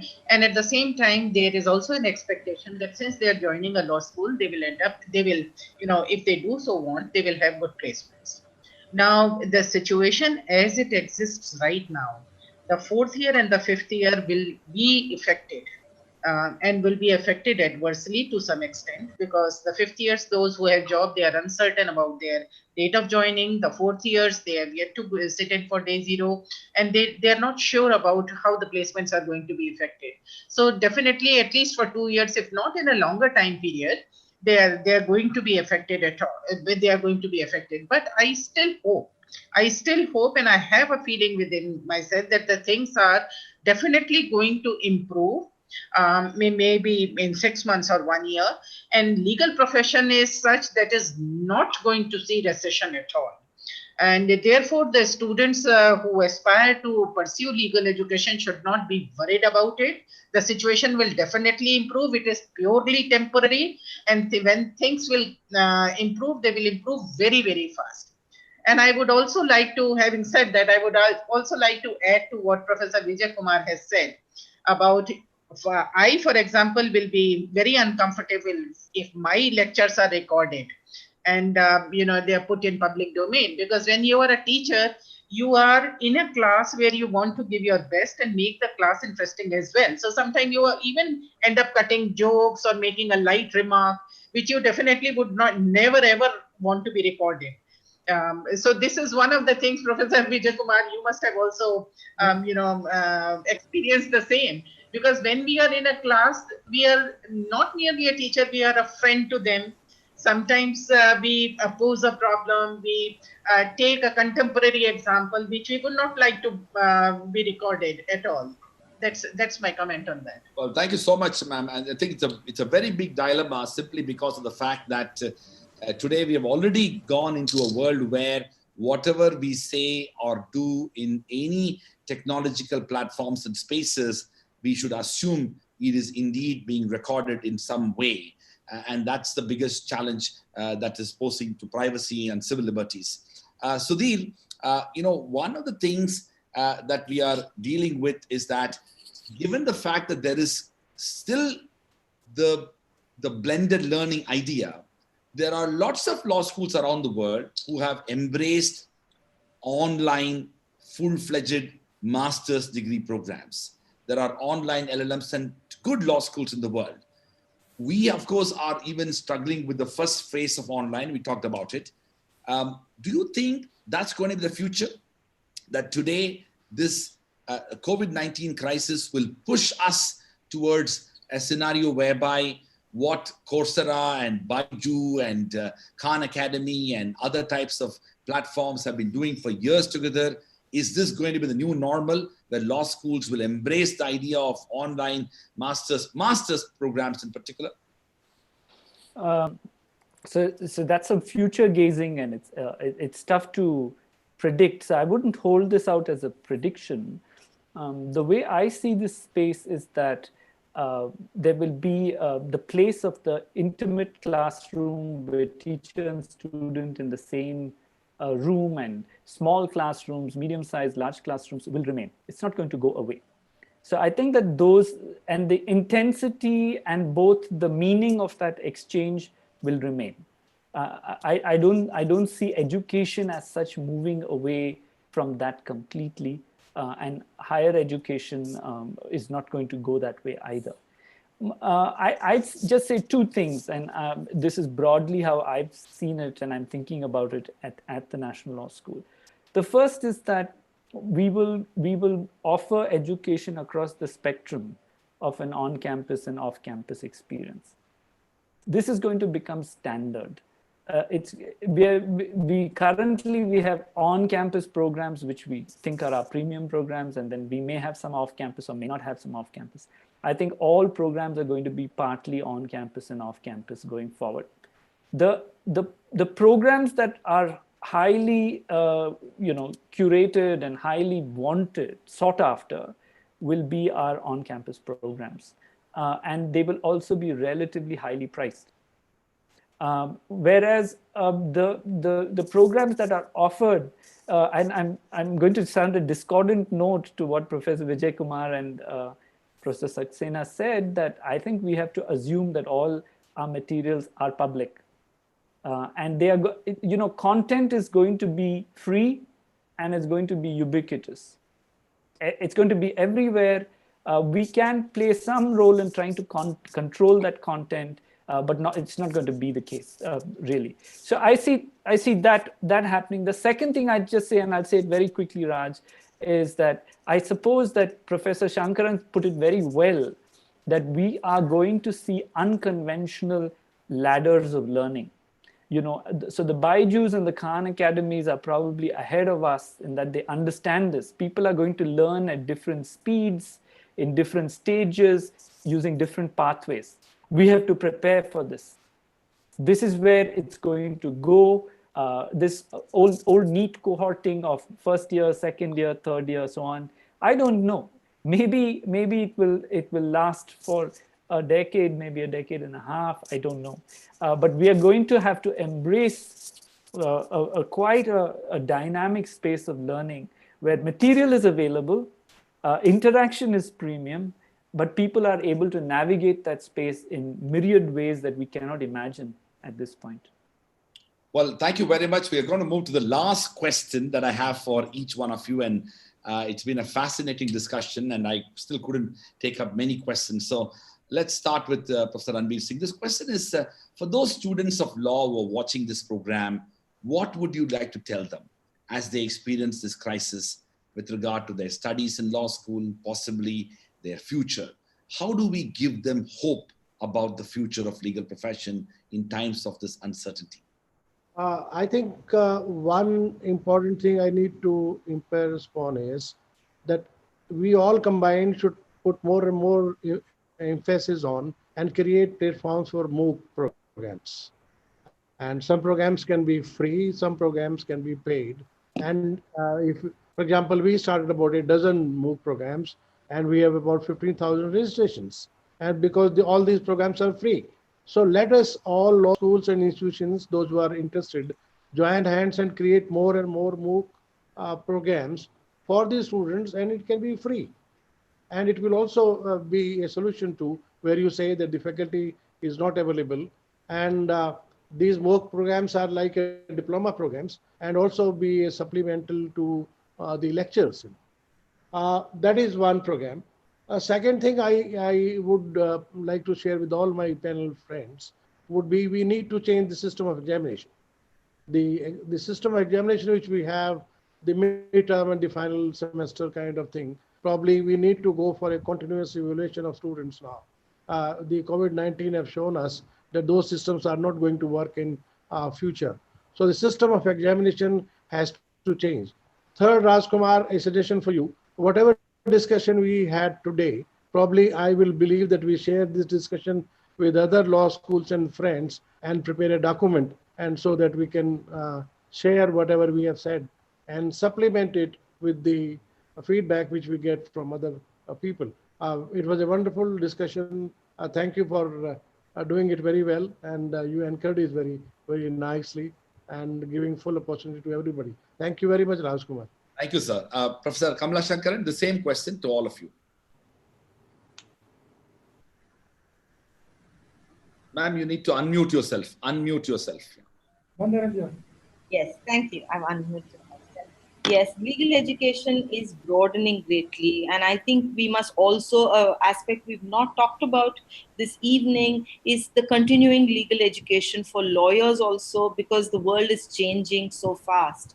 So we need to address that. And I think law universities and law academies and law faculties are also a good place for that to happen. I wanted to add that. I think students and potential students who are watching this, or current students or lawyers who are watching this, it's very, very important that we see and continue to see law as an instrument of social change. That sense of hope and optimism must be there, coupled with a deep and profound belief in the rule of law, is the actual wellspring of optimism that will be created in the legal profession and in the legal system and the courts as a whole. And I think that we must engender that and deepen it greatly. Third, I agree with many of the points that many of my colleagues here have said, and I think I'll stop here. Thank you so much, ma'am. Professor Vijay Kumar. Yeah, I think I am very optimistic. I would like to inform the students who would like to become part of the law schools, private or public, that you are most welcome. This is a wonderful, challenging opportunity for you ahead, because it's not a one-year course. It's going to be a 5-year course or a 3-year course. And I think it's a great learning ahead of us. And the role of a lawyer will change. The role of a judge will change. The role of the students will also change.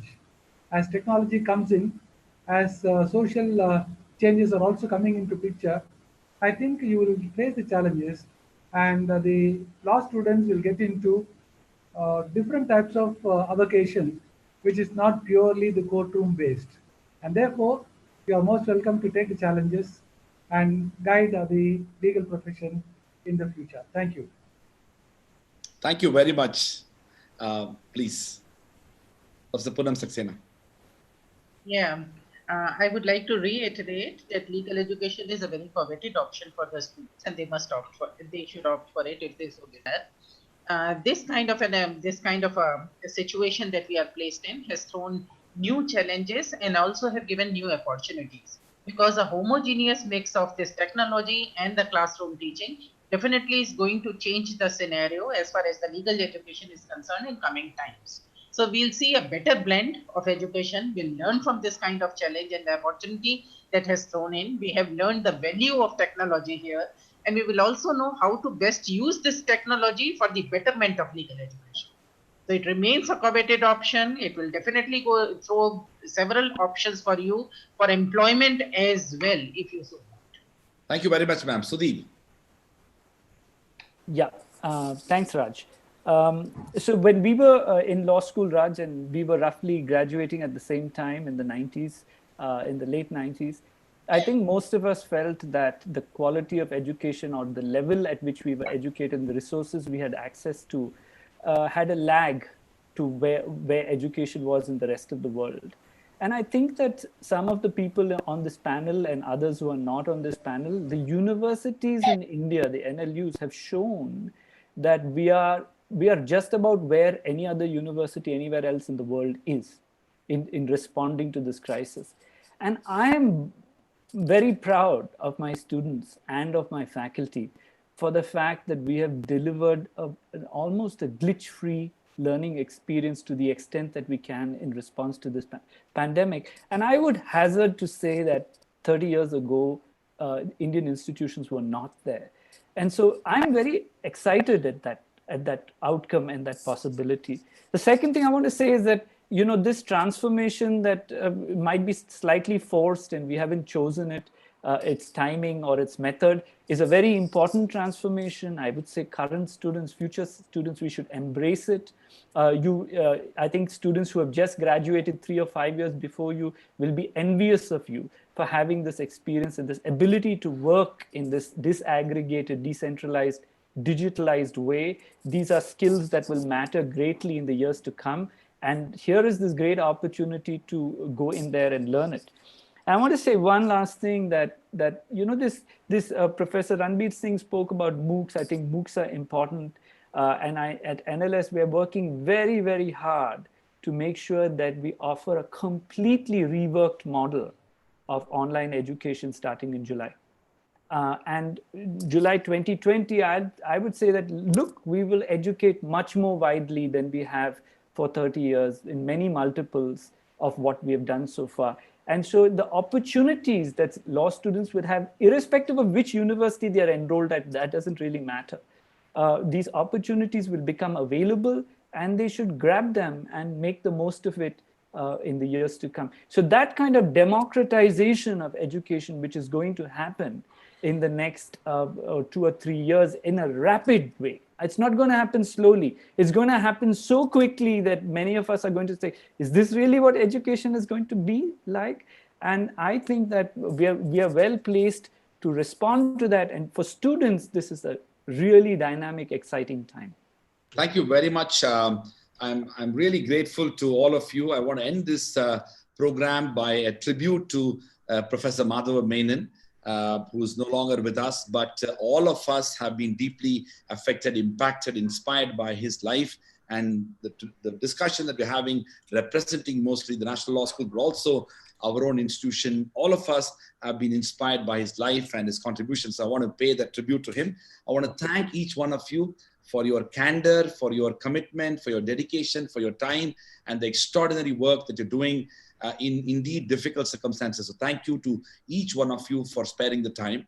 And third, to also thank all the viewers who participated in this. I'm sorry that I couldn't take as many questions that I wanted to, but thank you for being there. And lastly, an announcement. We continue to have these programs twice a week. Next week, we are having on this Saturday a Global Lawyers Colloquium on the theme Diversity in the Legal Profession and Judiciary. What's the hope for the future? I'll be joined by Dr. Menaka Guruswamy, Senior Advocate, Supreme Court of India, Ms. Pratibha Jain, Partner and Head, Nishit Desai Associates of the New Delhi office, Mr. Tanveer Ahmad Mir, Advocate and Founder Partner, Lex Alliance, New Delhi, Ms. Tejal Patil, General Counsel, GE India, and Ms. Pallavi Mehta Wahi, Co-US Managing Partner of KNL Gates, Seattle. We look forward to seeing you at 6:30 p.m. on Saturday. And with those words, I would like to once again thank my distinguished panelists here, some of whom have been my mentors. Sudhir and I go back to our Oxford days. We were together, and it's a wonderful experience to have this conversation with all of you. Thank you. Thank you, Raj. Thank you.